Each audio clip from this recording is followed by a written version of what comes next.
Sekian. 괜찮아.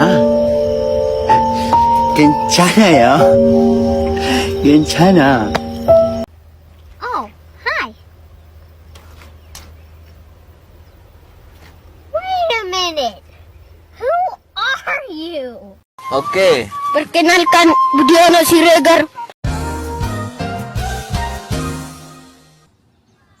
Assalamualaikum warahmatullahi wabarakatuh. Perkenalkan, namaku Nia Maulida dengan NIM 23011622031.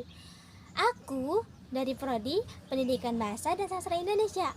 Nah, pada video kali ini aku akan menjelaskan secara singkat tentang 4 kepribadian dan juga public speaking.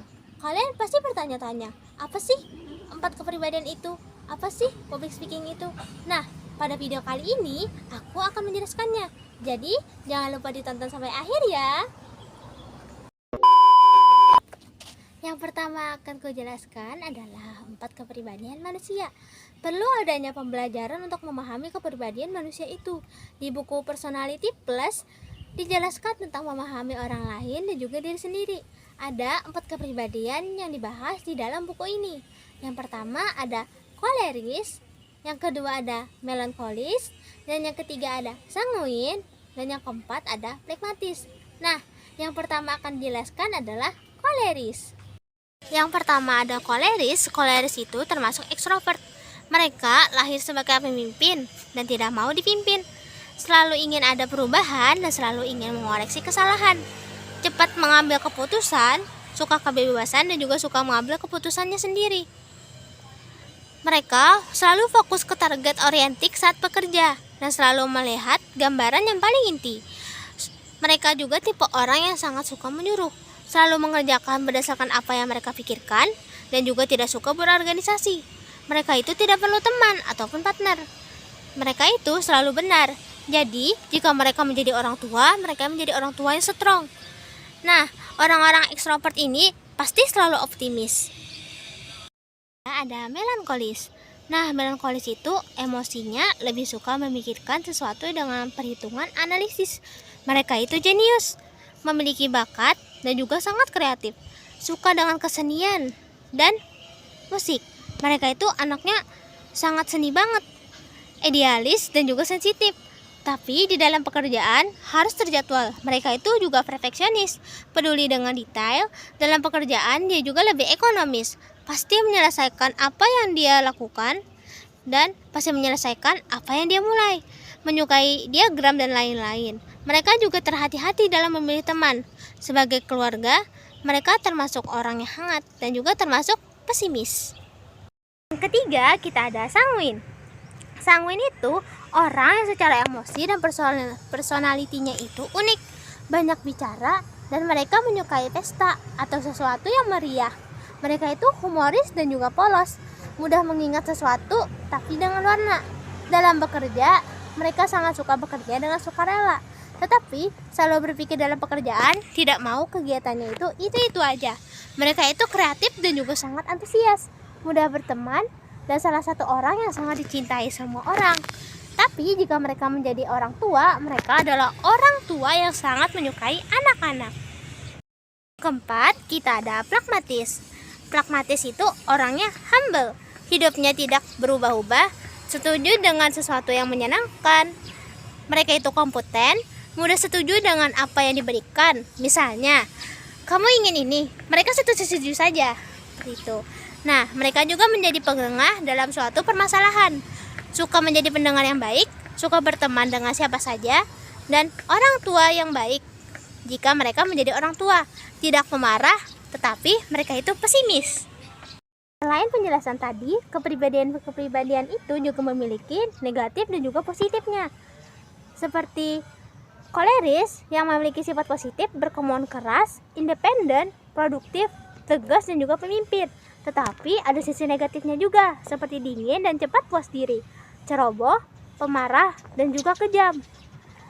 Lalu, melankolis, yaitu segala sesuatu yang harus siap. Positifnya, mereka itu berbakat, tekun, disiplin, rela berkorban, dan juga jenius. Tetapi mereka juga memiliki sisi negatif, seperti pemurung. Pendendam berpusat pada diri sendiri dan juga selalu berpikiran negatif.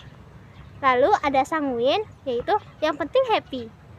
Positifnya, mereka itu sangat bersahabat, antusias, banyak bicara, dan juga banyak bersemangat. Negatifnya, mereka itu tidak disiplin, emosinya tidak stabil, dan membesar-besarkan masalah. Selanjutnya, yang terakhir yaitu pragmatis. Mereka itu, positifnya, mereka adalah orang yang humoris, tapi cuek, dan orang yang dapat diandalkan. Mereka juga cepat khawatir, penakut, tidak punya motivasi, dan suka menunda-nunda.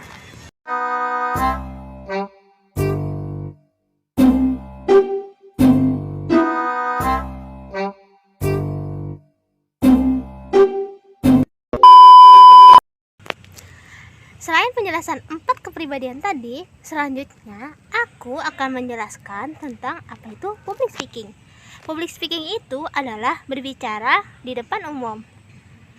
Talent itu adalah muncul dari diri sendiri atau biasa disebut bakat. Skill adalah sesuatu yang dilakukan berbulan-bulan hingga akhirnya menjadi bisa. Talent itu hanya untuk orang tertentu, sedangkan skill itu untuk orang yang berusaha. Nah, public speaking itu ujung dari semua bidang. Hampir semua pekerjaan itu memerlukannya. Menjadi pemimpin hebat, menjadi bermanfaat. Semua pemimpin hebat adalah pembicara yang hebat, mempengaruhi, mengedukasi, dan menambah manfaat. Tujuannya adalah untuk menyampaikan informasi. Selanjutnya kita akan membahas VOV. Apa itu VOV? V adalah verbal, materi dan isi hanya 7%. VO yaitu vokal, intonasi suara hanya 38%, dan V yaitu visual, yaitu bahasa tubuh atau body language, hanya 55%. Verbal itu terstruktur, topik dan tujuan, prinsip tulang atau mind mapping, berpikir dari sudut pandang audiens, dan sedikit selipkan humor dan selipkan kutipan. Vokal, yang pertama ada volume, yang kedua ada artikulasi, yang ketiga ada penekanan, yang keempat ada mimicking, yang kelima ada tepuk tangan, yang keenam ada take off and landing. Visual atau body language, yang pertama itu ada hand, yang kedua ada posture, dan yang ketiga ada relax and comfortable, yang keempat ada eye contact, yang kelima ada smile dan expression, dan yang keenam ada facing audience. Selanjutnya ada closing with message. Yang pertama ada visi, yang kedua ada audio visual, yang ketiga ada pantun, cerita dan pepatah, yang keempat ada kesimpulan, yang kelima ada dorong melakukan, dan yang keenam ada berhenti di puncak. Kesuksesan seorang pembicara itu, yang pertama ada audiens itu tidak terasa waktunya dalam mendengarkan, dan yang kedua audiens paham apa yang dilakukan, yang ketiga audiens terinspirasi, dan yang keempat audiens teringat topik yang dibicarakan selalu. Oke, selanjutnya aku akan menjelaskan kepribadianku ini apa. Kepribadianku kemungkinan termasuk kepada melankolis. Kenapa? Karena emosiku lebih suka memikirkan sesuatu penuh dengan perhitungan. Sedikit kreatif, tetapi memiliki hati yang sensitif. Juga memiliki pemikiran yang idealis. Aku juga sangat suka dengan kesenian dan musik. Peduli dengan detail, dan juga terhati-hati dalam memilih teman. Dan juga memiliki kekurangan sebagai orang yang pesimis. Tetapi aku orangnya tekun dan sedikit disiplin. Maka dari itu, karena untuk mencapai disiplin itu, aku harus bangun sesuai dengan jadwal. Jika tidak bangun sesuai itu, aku harus memasang alarm yang sangat banyak agar mencapai jadwal yang kuinginkan. Lalu, aku terkadang pemurung dan juga berpikiran negatif. Kemungkinan overthinking 24 jam. Selesai sudah penjelasan saya. Berakhirlah sudah video ini. Sekian dan terima kasih. Saya wassalamualaikum bro.